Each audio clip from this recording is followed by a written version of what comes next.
নমস্কাৰ, this is part 3 of the general English section of JEE series. ঠিক আছে, part 1 আৰু পাৰ্ট 2 আমি অলৰেডি ডিছকাছ কৰিছোঁ। আপোনালোকে ডেছক্ৰিপশ্যন বক্সত পাই যাব। ঠিক আছে, আহক আমি পলম নকৰোঁ, কুৱেশ্যনবোৰ চাওঁ। প্ৰথমতে কিছুমান ফ্ৰেজেল ভাৰ্ব দি আছে। প্ৰথমটো দি আছে iron out.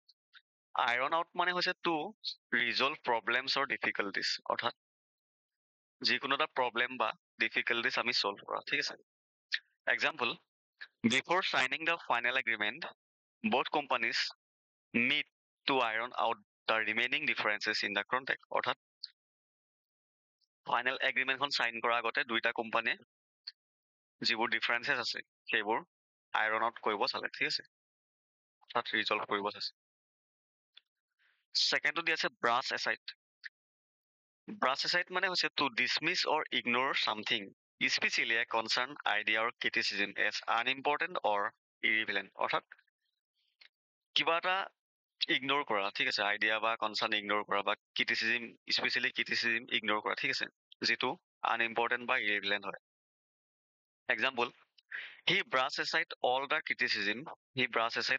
ক্ৰিটিচিজিম, and focus on his goal. অৰ্থাৎ সি সকলোবোৰ সমালোচনা কি কৰিলে, ব্ৰাছ এছাইড কৰি দিলে, ইগনোৰ কৰিলে আৰু গ'লত ফ'কাছ কৰিলে।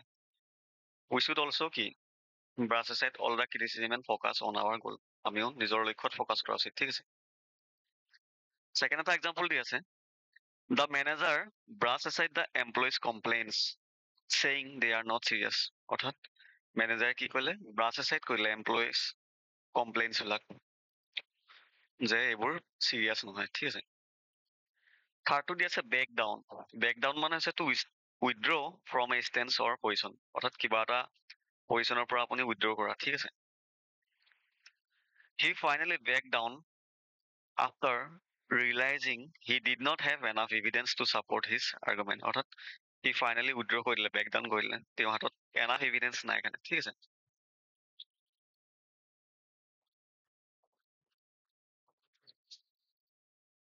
নেক্সট চাওক,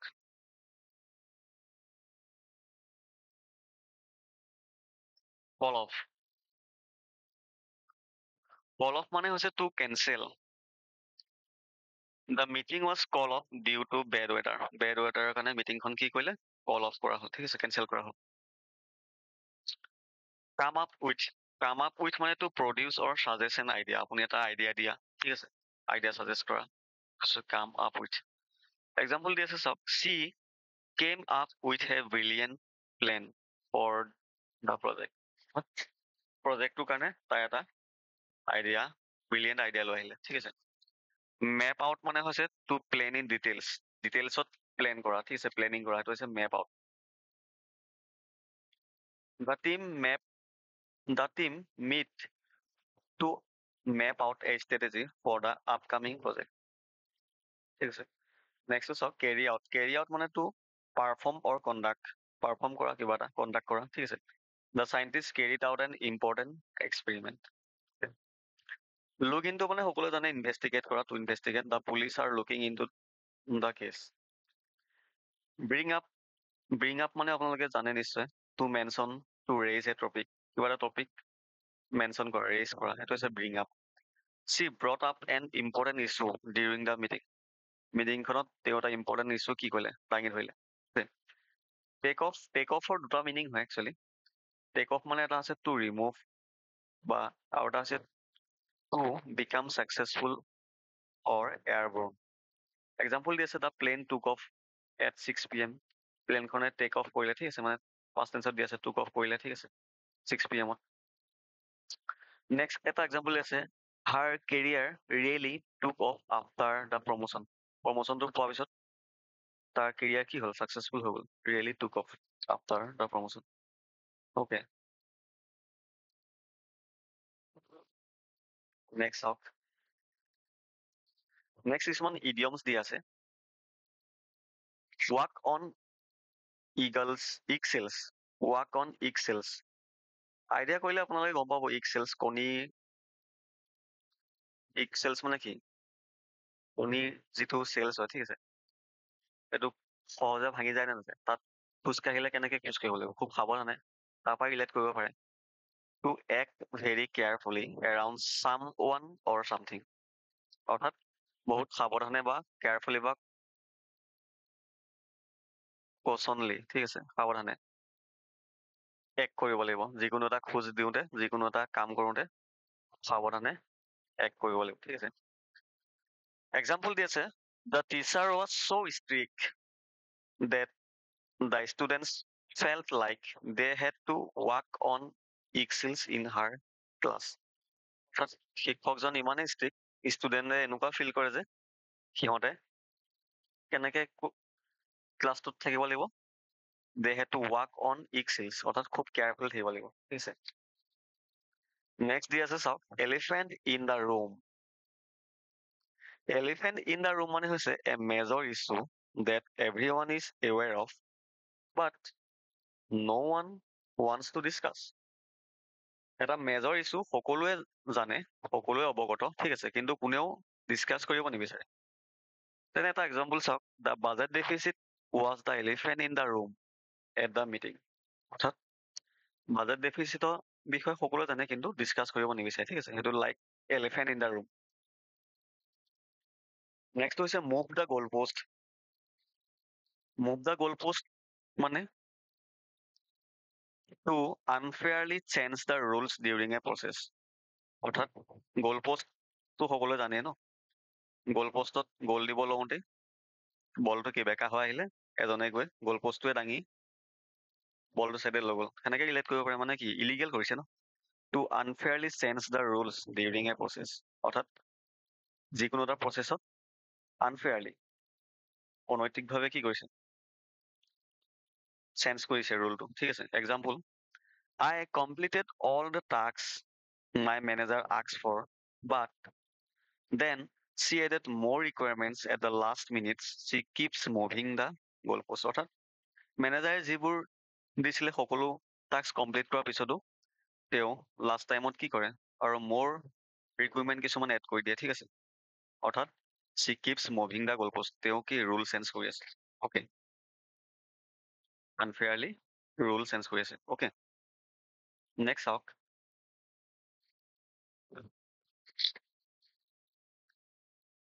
স্মক এণ্ড মিৰৰ্ছ। ইম্পৰ্টেণ্ট হয় এইবোৰ, আপোনালোকে কপি পেন লৈ ল'ব, নোট কৰি যাব, okay. Smoke and mirrors, a deceptive or misleading explanation or display intended to hide the truth.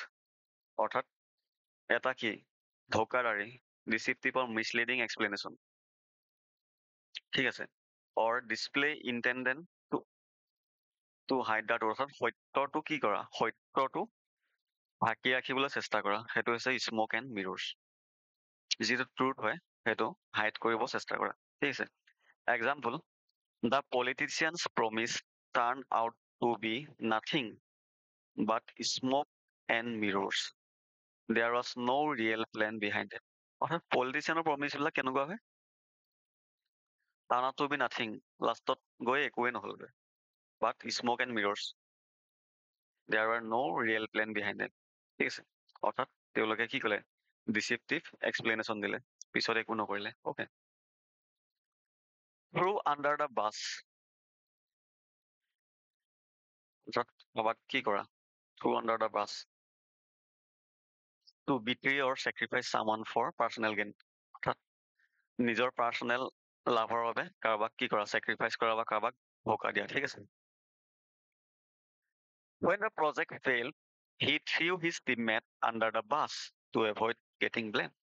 অৰ্থাৎ প্ৰজেক্টটো ফেইল হোৱাৰ লগে লগে সি নিজৰ টিমমেটবোৰক কলৈ ঠেলি দিলে, under the bus, through under the bus, অৰ্থাৎ ব্লেম, চেক্ৰিফাইচ কৰি দিলে, টু এভইড গেটিং ব্লেম, নিজে ব্লেম হ'ব বুলি, ঠিক আছে। বিট এৰাউণ্ড দ্য বাছ, এইটো এটা খুব ইম্পৰ্টেণ্ট ইডিয়মছ হয়, beat around the bus, beat around the bush বুলি কয়, চৰি বাছ নহয়, beat around the bush, to avoid getting to the point, অৰ্থাৎ মেইন পইণ্টলৈ নাহি ঘুমাই পিকাই কথা কৈ থাকা, ঠিক আছে। এক্সাম্পল দিয়া আছে, please stop beating around the bush and tell me what you really want.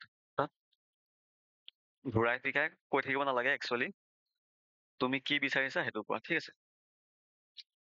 নেক্সটটো চাওক, at the drop of a head. At the drop of a head, এইটো এটা খুব ইম্পৰ্টেণ্ট, আহি থাকে এক্সামত। At the drop of a head মানে হৈছে immediately, without any hesitation or delay, কোনো দেৰি নকৰাকে, ঠিক আছে, ইমিডিয়েটলি একশ্যন লোৱা বা কামটো কৰা বা কোনো প্লেন নোহোৱাকে কৰা, ঠিক আছে। Example, Shi is always ready to travel at the drop of a head. তাৰ ট্ৰেভেল অলৱেজ, কোনো দেৰি নকৰাকে ট্ৰেভেল কৰিবলৈ ৰেডি থাকে, ঠিক আছে।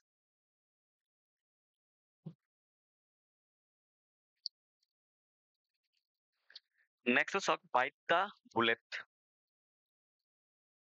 বুলেট বাইট কৰা মানে কি, যদি আপুনি বুলেটে বাইট কৰিব পাৰিছে, ঠিক আছে, গুলি বন্দুকৰ, ঠিক আছে।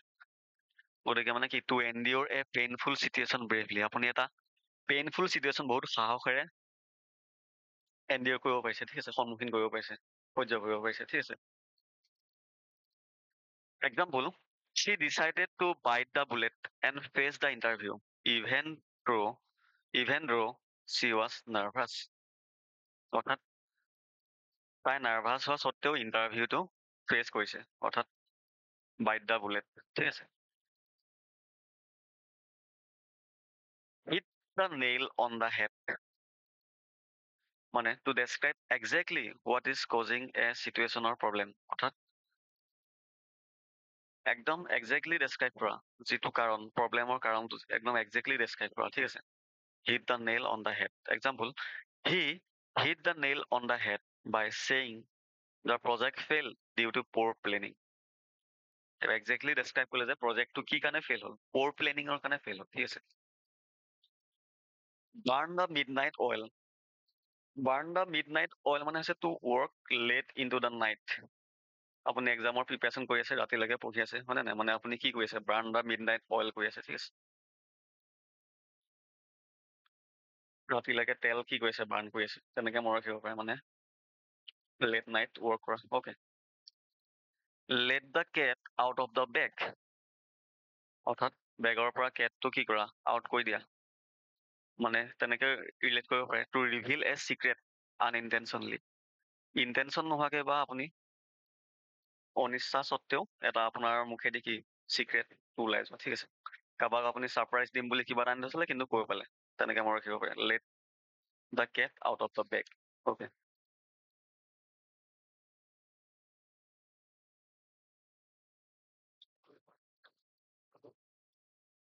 নেক্সট কিছুমান কুৱেশ্যন আহিব পাৰে, চাওক। এক্সামত অহা কুৱেশ্যন কিছুমান লৈছো এইবোৰ। Fill in the blank with the most appropriate choice, ঠিক আছে। Hard to believe that these people can justify and this such sickening behavior. Option দিয়া আছে, স্কেণ্ডেলাইজ, ৰেচনেলাইজ, টেণ্টালাইজ, এচেঞ্চিয়েলাইজ। কি হ'ব, আপোনালোকে প'ষ্ট কৰি পেলাই প্ৰথমতে নিজে এনচাৰটো দিব ট্ৰাই কৰিব। ইয়াৰ এনচাৰ হ'ব অপশ্যন বি, ৰেচনেলাইজ, ঠিক আছে। এক্সপ্লেনেশ্যন দিয়া আছে, চাওক, পঢ়ি ল'ব আপোনালোকে। Justify and rationalize is a common collection. Rationalize means কি, trying to make something seem reasonable often when it's not, okay. Justify rationalize একেলগে আহে, ঠিক আছে। গ্ৰামেটিকেল ৰুল কি ইউজ আছে, প্যাৰালিজিম, মানে একেলগে আহে। Justify and rationalize follow the same grammatical form, ঠিক আছে। Scandalize মানে কি, scandalize মানে কি, scandalize মানে দিয়া আছে to shock someone morally, অৰ্থাৎ কাৰোবাক মৰেলি আপুনি চক কৰা, ঠিক আছে। টেণ্টালাইজ মানে কি, টু টিচ উইথ চামথিং ডিজায়াৰেবল বাট আনএটেইনেবল, ঠিক আছে। লালাচ, লালাচ দেনা আমি কওঁ ন, টু টিচ উইথ চামথিং ডিজায়াৰেবল, কাৰোবাক কি কয়, লোভ দিয়া, ঠিক আছে, এইটো তেন্তে লাইজ। এচেঞ্চিয়েলাইজটো জানে, to express the essential features, okay.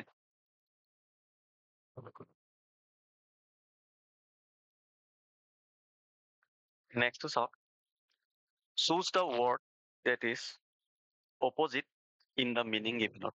এবষ্ট্ৰেক্টৰ opposite কি, সকলোৱে জানে। প্ৰথম অপশ্যনটো কি, কনক্ৰিট, ৰোমান্টিক, ইউটোপিয়ান, ট্ৰেন্সেণ্ট।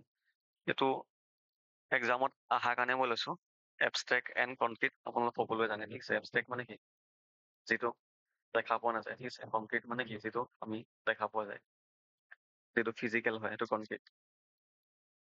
গতিকে ইয়াৰ এনচাৰ কি হ'ব? কনক্ৰিট। এবষ্ট্ৰেক্ট মানে কি? দিয়া আছে existing in thoughts. Okay, existing in thought or as an idea, but not having physical or concrete existence. Love is an abstract concept. Love কি? এইটো এটা abstract concept.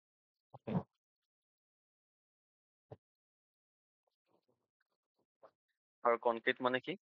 Existing in material or physical form, real or solid, ঠিক আছে।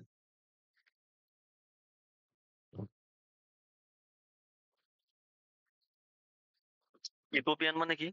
Utopian মানে আইডিয়েলিষ্টিক অৰ visionary, ঠিক আছে। সেইটো utopian বুলি কওঁ। আৰু ট্ৰেন্সেন্ড মানে জানেই, গো বিয়ণ্ড অৰ ৰাইজ এবভ, অৰ্থাৎ আপোনাৰ লিমিটতকে কি তাৰ বাহিৰত যোৱা, ট্ৰেন্সেন্ড। অ'কে, নেক্সট চাওক, একে অপজিট মিনিঙে সুধিছে। ষ্টিগনি, ষ্টিগনি অপজিট মিনিং কি? প্ৰথম অপশ্যন দিয়া আছে কি? হোষ্টাইল, ছেকেণ্ড বিল' মেটেৰিয়েল, লেভিছ, ডিচেণ্ট। কি হ'ব? আপোনালোকে প'জ কৰি নিজে কৰিব চাব ফাৰ্ষ্ট, ঠিক আছে। ইয়াৰ কাৰেক্ট এনচাৰটো হৈছে লেভিছ, ঠিক আছে। লেভিছ।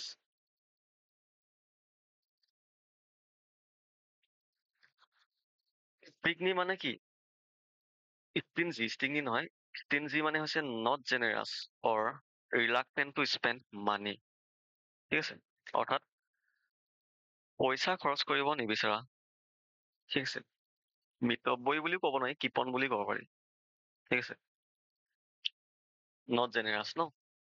আৰু লেভিছ মানে হৈছে জেনেৰাছ, যিয়ে মানে উইলিং টু স্পেণ্ড মানি, ঠিক আছে। এক্সট্ৰা ভেজেন, এক্সট্ৰা ভেজেন মানে কি?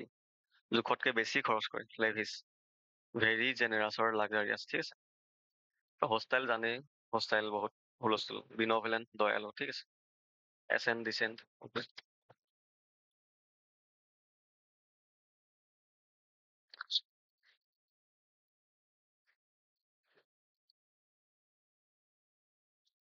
Next question, so select the sentence which the word prodigy is used appropriately. চাৰিটা চেণ্টেন্স দি আছে, তাত prodigy টো কোনটো চেণ্টেন্সত appropriately ব্যৱহাৰ হৈ আছে, ঠিক আছে। প্ৰথমটো দিছে your prodigy is better than your friend. With sufficient hard work, one can become a prodigy. Saina Nehwal is a badminton prodigy. Prodigy is anyone who is amazingly intelligent. অৰ্থাৎ আপোনালোকে এতিয়া এনেকুৱা কুৱেশ্যন চল্ভ কৰিবলৈ প্ৰথম প্ৰডিজিৰ exact মিনিংটো জানিব লাগিব, ঠিক আছে। সেইটো কাৰণে আমি কি কওঁ, ভকেবুলাৰীটো ষ্ট্ৰং হ'ব লাগে, ঠিক আছে। তেতিয়া যিকোনো কুৱেশ্যন চল্ভ কৰাত ইজি হৈ যায়। ইয়াৰ এনচাৰ কি দি আছে চাওক, ইয়াৰ এনচাৰ আছে C, Saina Nehwal is a badminton prodigy. Prodigy মানেনো কি? প্ৰডিজি মানে হৈছে means a young person. Prodigy means a young person with exceptional talent or ability. Young পাৰ্চনক বুজোৱা যায়, এক্সেপশ্যনেল টেলেণ্ট। অৰ্থাৎ চাইনা নেহৱাল বেডমিণ্টনত কি এক্সেপশ্যনেল টেলেণ্ট আছে, ঠিক আছে। সেইকাৰণে কৈছে Saina Nehwal is a badminton prodigy.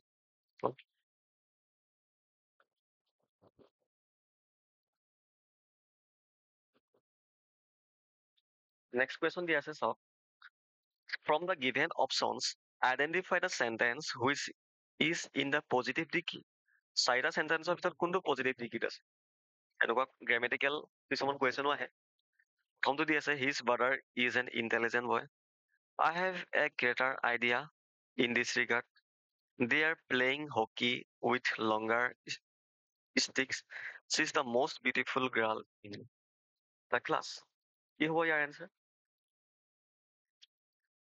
Year answer হ'ব option A, his brother is an intelligent boy. কিয় অপশ্যন এ হ'ব চাই লওক। পজিটিভ ডিগ্ৰী মানে কি হৈছে? Positive degree is a basic form of an adjective use when no comparison is made. অৰ্থাৎ কোনো কম্পেৰিজন নাই positive. His brother is an intelligent boy, ইয়াত কোনো কম্পেৰিজন কৰা নাই, গতিকে এনচাৰ। বাকীকেইটা যদি মন কৰে, I have a greater idea in this regard, গ্ৰেটাৰটো কম্পেৰেটিভ ডিগ্ৰী, ঠিক আছে। গ্ৰেট গ্ৰেটাৰ গ্ৰেটেষ্ট, গতিকে এইটো কম্পেয়াৰ হ'ল। They are playing hockey with longer strike, এইটো কম্পেটিটিভ লংগাৰ, লংগাৰ লংগেষ্ট, ঠিক আছে।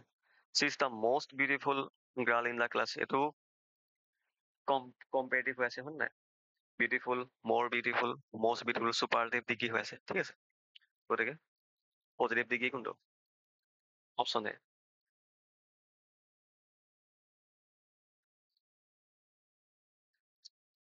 নেক্সটটো চাওক, select the most appropriate idiom for the following sentence. The government arrest the opposition leader, making the situation worse. অৰ্থাৎ গভমেণ্টে opposition লিডাৰক arrest কৰি চিটুৱেশ্যনটো কি কৰিলে? ৱৰ্ছ কৰি দিলে।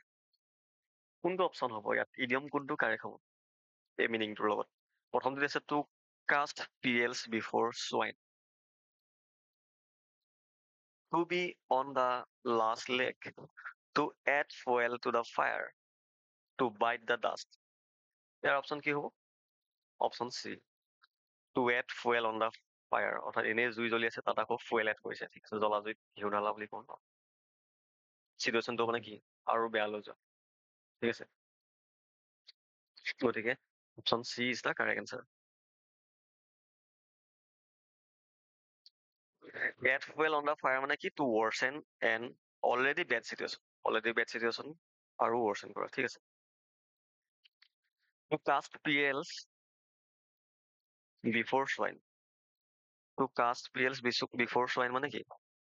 means to offer something valuable or worthwhile to someone who is unable to appreciate or understand its worth. অৰ্থাৎ valuable বস্তু এটা আপুনি কাৰোবাক অফাৰ কৰিছে, কিন্তু তেওঁ তাক এপ্ৰিচিয়েটে কৰা নাই বা তাৰ মূল্যই বুজি পোৱা নাই, ঠিক আছে। অৰ্থাৎ swine-ৰ আগত আপুনি কি দিয়া? পিএলছ দিয়া, একে কথা, ঠিক আছে।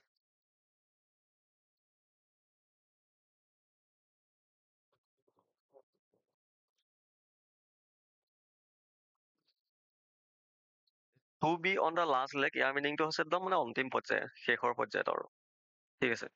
To bite the dust, to bite the dust মানে হৈছে দাই, উদাই, মৃত্যু হোৱা, ঠিক আছে। আৰু কিছুমান ৰিলেটেড ইডিয়মছ দিয়া আছে, to add fuels on the fire, ইয়াৰ লগত related. Rub salt in two the wound মানে to make a bad situation worse, এইটো একে। Rub salt in two the wound বুলি ক'ব পাৰে, বা to add fuel to the ফায়াৰো ক'ব পাৰে, ঠিক আছে। ফেন এণ্ড ফ্লেমছ মানে হৈছে এনকাৰেজ কৰা বা প্ৰভোক কৰা, এনকাৰেজ আৰু প্ৰভোক ফাৰ্ডাৰ, ঠিক আছে। Pour oil on the trouble water, এইটো অপজিট মিনিঙত ধৰা গৈছে, ইয়াৰ অপজিট মিনিঙত, অৰ্থাৎ টু ফ্লেম এ চিটুৱেশ্যন, অৰ্থাৎ এটা চিটুৱেশ্যন ঠাণ্ডা কৰা, কিবা এটা তপ্ত হৈ আছে, ঠিক আছে, আপুনি তাত pour oil on the trouble water, অৰ্থাৎ পৰিৱেশটো ঠাণ্ডা কৰিব চেষ্টা কৰা, ঠিক আছে।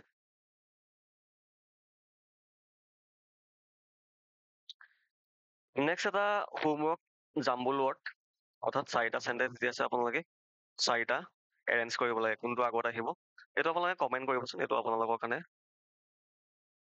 হোমৱৰ্ক, ঠিক আছে। এইটো পঢ়িব আৰু কমেণ্ট কৰিব কমেণ্ট বক্সত।